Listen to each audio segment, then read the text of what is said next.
Scott Brown's victory in Massachusetts this week is the latest blow to the Obama Democrat machine and its political agenda, from universal health care to bailouts. This is a shocking political event in the most liberal state in America. The big question for Senator-elect Brown is, will he represent the people who sent him there? Will he be for limited government? Will he help rein in government spending? Or will he go to Washington and be just another big government statist? What we do know is Americans are fed up and are holding their representatives accountable.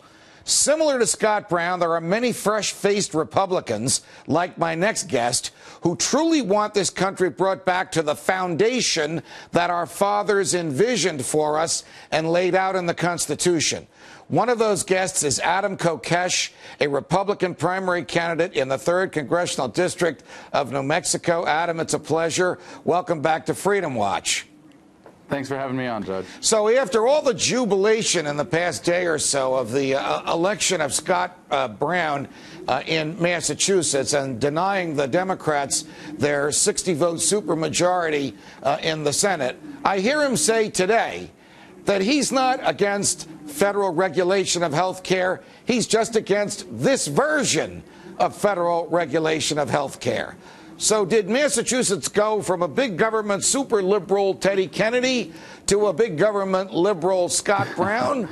Or is this the new face of the Republican Party that's going to keep the government within the confines of the Constitution?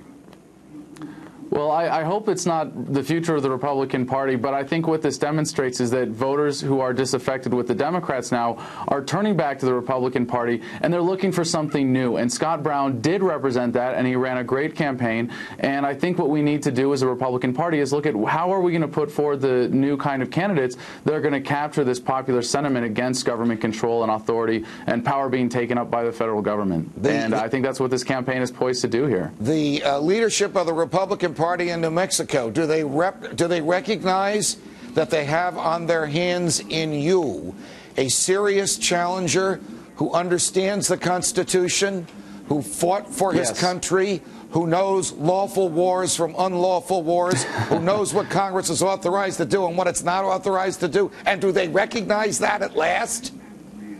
Absolutely. They definitely recognize that. And there is still some reluctance from the old guard within the Republican Party.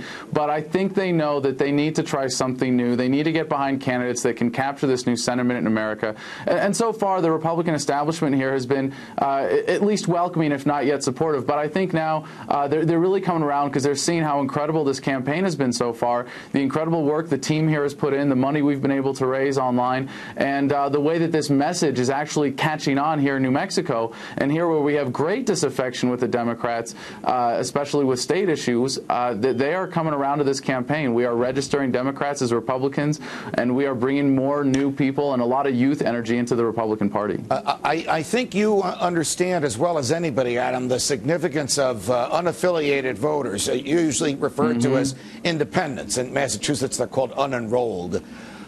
Because you and I have been together at some of these tea parties, and we know the passion, the fire in the belly that these people have. They are disaffected Republicans, disaffected Democrats, and many, many independents who are sick and tired of government telling them how to live their lives. Question: does the Republican Party in New Mexico, where you are fighting to be its representative on the ballot in November, recognize that there is a treasure trove of votes out there if they just gear their message towards the primacy of the individual and limited government? Absolutely. They're coming around to that. I think what they recognize about my record that I bring to this is that I've stood up for the Constitution even when it was unpopular within the Republican Party. But we do have a tough race here, and it really, the thing that really matters is that this message of liberty and of constitutional federal government is catching on like wildfire. We have 16 counties to cover in a district that's bigger than Pennsylvania, but we've got an incredible ground game together because our volunteers are just stepping up. People are coming out of the woodwork all over the place going, I was waiting for a Republican Republican that actually talked like this and could actually back it up and have a platform that was consistently constitutional. And a message like that really inspires people and brings them out. And there's a new energy here in the Republican Party in New Mexico, and this campaign is one of the ways that we're bringing that energy into the Republican Party and having it manifest in the electoral process. I think the Democrats are probably actually helping you, Adam. I mean, if you look at the way this health care bill came together in the Senate, the Louisiana Purchase, $300 million for her vote, the Cornhusker kickback, $100 million for his vote, the exemption of the tax on benefits if your benefits were the product of collective bargaining, God knows how many hundred millions for the union vote. I think people are fed up with that. I think the Democrats are helping make the case for constitutional government by their shameless behavior right before our very eyes.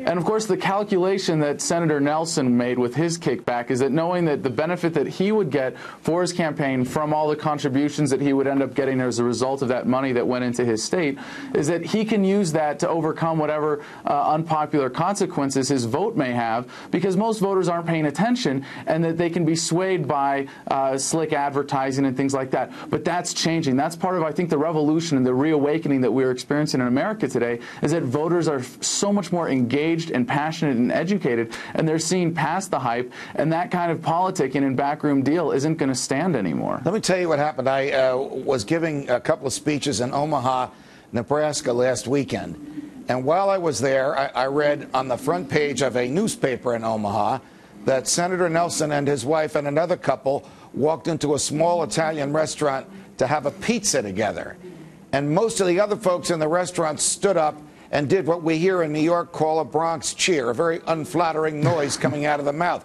They basically booed the guy out of the restaurant, and he got up and left. So here he thinks that by saving the people of his state $100 million, meaning the other 49 states are going to pay for it, he would confer a benefit on him, and the beneficiaries of that shtick rejected it and rejected him. His poll numbers, he's now losing in a hypothetical race against the incumbent Republican governor, 60-30.